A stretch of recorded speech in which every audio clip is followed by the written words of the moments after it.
Hello everyone. BA first year political science paper second है। भारतीय संविधान द्वारा दिए गए मौलिक अधिकार। आज हम जानेंगे कि भारतीय संविधान द्वारा भारत के नागरिकों को कौन कौन से मौलिक अधिकार प्रदान किए गए हैं। मौलिक अधिकार, ये हमारा मौलिक अधिकार पे पहला वीडियो है जिसमें हम मौलिक अधिकारों का सामान्य परिचय जानेंगे। उसके बाद वाले वीडियोस में हम मौलिक अधिकारों को विस्तृत रूप से जानेंगे एक एक करके। तो आइए जानते हैं फंडामेंटल राइट्स होते क्या है। मौलिक अधिकार सामान्यतः व्यक्ति के जीवन के लिए जो मूल रूप से आवश्यक अधिकार हैं, जिनके बिना व्यक्ति के जीवन की कल्पना नहीं की जा सकती, वो अधिकार संविधान द्वारा नागरिकों को प्रदान किए गए हैं। उन्हें ही मौलिक अधिकार के नाम से जाना जाता है। मौलिक अधिकार भारतीय संविधान के भाग 3 में इनका वर्णन किया गया है। अनुच्छेद 12 से लेके अनुच्छेद 35 तक मौलिक अधिकारों का वर्णन भारतीय संविधान में मिलता है। आइए जानते हैं मौलिक अधिकार। वे अधिकार जो व्यक्ति के जीवन के लिए मूल रूप से आवश्यक हैं, जिनके बिना मनुष्य अपना पूर्ण विकास नहीं कर सकता है, इसलिए संविधान द्वारा नागरिकों को मौलिक अधिकार प्रदान किए गए हैं। अब ये अधिकार प्रदान किए गए हैं तो ये अधिकार किसके उसमें दिए गए हैं? तो राज्य शब्द की बात आती है संविधान में कि राज्य के विरुद्ध नागरिकों को कुछ मौलिक अधिकार दिए गए हैं। अब राज्य से तात्पर्य है, नॉर्मली हम लोग जानते हैं राज्य, स्टेट्स, लेकिन यहाँ राज्य शब्द का अपना अलग अर्थ होता है। तो जानते हैं आर्टिकल 12 से लेकर आर्टिकल 35 तक मौलिक अधिकार का वर्णन है, जिसमें 14 से 32 तक मौलिक अधिकार दिए गए हैं और 12 और 13 में सामान्य परिचय दिया गया है कि मौलिक अधिकार क्या है और कैसे मौलिक अधिकारों को दिया गया है। तो हम बात करते हैं सबसे पहले अनुच्छेद 12 की। अनुच्छेद 12 में राज्य को विस्तृत रूप से बताया गया है कि राज्य से यहाँ तात्पर्य क्या है। तो राज्य से तात्पर्य यहाँ कोई एक स्टेट ना होकर यहाँ भारत सरकार, भारत में जो भी सरकार है वो, संसद, हम जानते हैं संसद के 2 सदन होते हैं, लोकसभा, राज्यसभा, और राष्ट्रपति से मिलकर संसद बनती है संसद। राज्य सरकारें, अलग अलग राज्य की राज्य सरकारें, और विधानमंडल, जहाँ राज्यों में विधानमंडल विधान बनाती है, स्थानीय प्राधिकारी व अन्य प्राधिकारी। तो ये जो मौलिक अधिकार हमें दिए गए हैं वो किस लिए दिए गए कि राज्य सरकारें या संसद या कोई भी उच्च अधिकारी यदि किसी भी नागरिक के मौलिक अधिकारों का हनन करता है या उनमें कोई हस्तक्षेप करता है, तो उस व्यक्ति को ये अधिकार है कि वो अपने अधिकारों की रक्षा के लिए न्यायालय में जाए और वहां शरण ले। इसी से अनुच्छेद 13 हमें क्या बताता है? अनुच्छेद 13 में उच्च न्यायालय को मौलिक अधिकारों का संरक्षक नियुक्त किया है। संरक्षक मीन्स कि अगर कोई भी किसी भी नागरिक के अधिकारों का हनन होता है तो वो न्यायालय में जाके शरण ले सकता है और वहां अपील, और न्यायालय क्या करेंगे, जो जिसने भी मौलिक अधिकारों का हनन किया है उसके विरुद्ध वो रिट कर सकते हैं।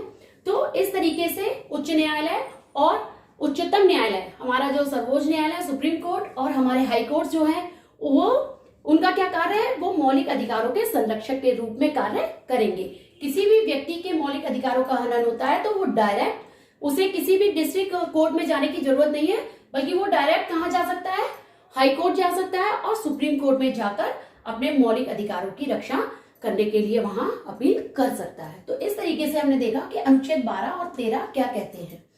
अब हम जानेंगे कि जो मौलिक अधिकार हैं वो कितने प्रकार के हैं और हमारे जब मूल संविधान बना था उसमें कितने प्रकार के मौलिक अधिकार दिए गए थे। हमारा मूल संविधान जब बना उस समय वहां हमें 7 प्रकार के मौलिक अधिकार प्रदान किए गए थे, लेकिन 44वें संविधान संशोधन द्वारा 1978 में संपत्ति के मौलिक अधिकार को हटा दिया गया। संपत्ति का जो अधिकार था उसे मौलिक अधिकारों की सूची से हटा दिया गया और उसे एक कानूनी अधिकार बना दिया गया।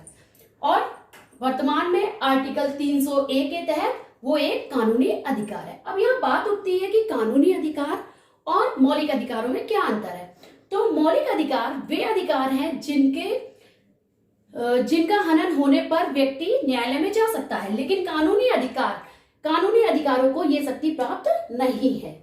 इनके लिए सुप्रीम कोर्ट और उच्च न्यायालय में कोई व्यवस्था नहीं है। तो हम बात करते हैं, जब संपत्ति का अधिकार मौलिक अधिकारों की सूची से हटा दिया गया तो वर्तमान में हमारे पास कुल 6 प्रकार के मौलिक अधिकार प्राप्त हैं। आइए जानते हैं। सबसे पहला हमारा मौलिक अधिकार है समता का अधिकार या समानता का अधिकार।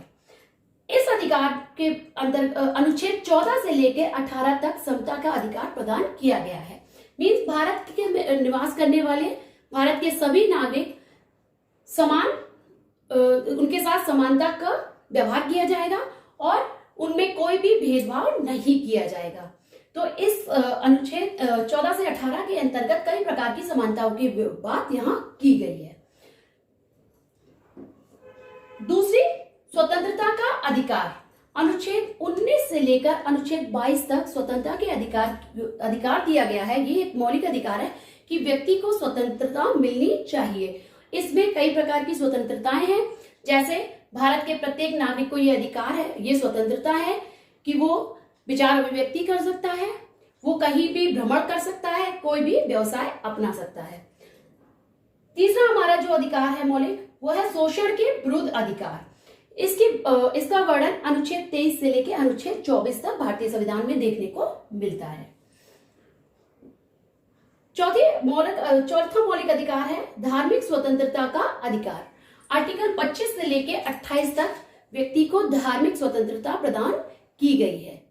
जैसा कि हम जानते हैं कि भारत एक धर्मनिरपेक्ष राज्य है और यहाँ कई धर्मों को मानने वाले लोग निवास करते हैं। तो प्रत्येक धर्म से जुड़े लोग अपने अपने धर्म को मान सकते हैं। ये हमें एक मौलिक अधिकार दिया गया है। किसी को भी किसी भी धर्म को मानने से नहीं रोका जा सकता और किसी को भी जबरदस्ती कोई भी धर्म अपनाने के लिए फोर्स नहीं किया जा सकता है।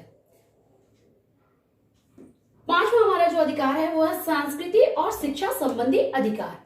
ये अधिकार का वर्णन हमारे भारतीय संविधान में अनुच्छेद 29 से अनुच्छेद 30 तक किया गया है। अब बात आती है छठवां और लास्ट हमारा जो मौलिक अधिकार है वो है संवैधानिक उपचारों का अधिकार। संवैधानिक उपचारों का अधिकार जिसका वर्णन अनुच्छेद 32 से 35 तक किया गया है। ये बहुत ही महत्वपूर्ण अधिकार है, चूंकि ये अधिकार इसलिए भी महत्वपूर्ण है कि ऊपर वाले जो भी हमारे मौलिक अधिकार हमें दिए गए हैं, अगर इन अधिकारों का कोई हनन होता है तो यही अधिकार, इस अधिकार के द्वारा इन अधिकारों को रक्षा की जाती है। संवैधानिक उपचारों के अधिकार के अंतर्गत सर्वोच्च न्यायालय और उच्च न्यायालय 5 प्रकार की रिट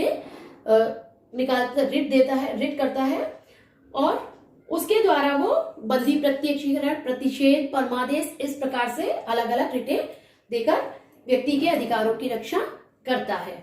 संवैधानिक उपचारों का अधिकार, इसे डॉक्टर भीमराव अंबेडकर ने भारतीय संविधान की आत्मा कहा है। बात आती है भारतीय संविधान की आत्मा, तो इस पे 2 प्रकार से प्रश्न बनते हैं कि साधारणतः प्रश्न बनता है भारतीय संविधान की आत्मा से क्या तात्पर्य है, तो बात आती है प्रस्तावना की। लेकिन अगर ये पूछा जाता है कि डॉक्टर भीमराव अंबेडकर ने भारतीय संविधान की आत्मा किसे कहा है, तो वो हमारा है आर्टिकल 32 संवैधानिक उपचारों का अधिकार, जिसे डॉक्टर भीमराव अंबेडकर ने भारतीय संविधान की आत्मा कहा है।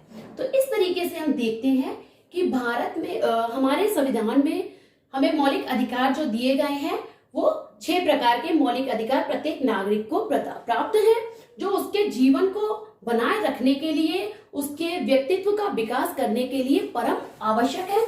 बात आती है कि ये मौलिक अधिकार का कॉन्सेप्ट हमने कहाँ से लिया, तो हमारे संविधान निर्माताओं ने मौलिक अधिकार का जो कॉन्सेप्ट है वो संयुक्त राज्य अमेरिका से ग्रहण किया है। तो ये था हमारा भारतीय संविधान का भाग 3 मौलिक अधिकार। धन्यवाद।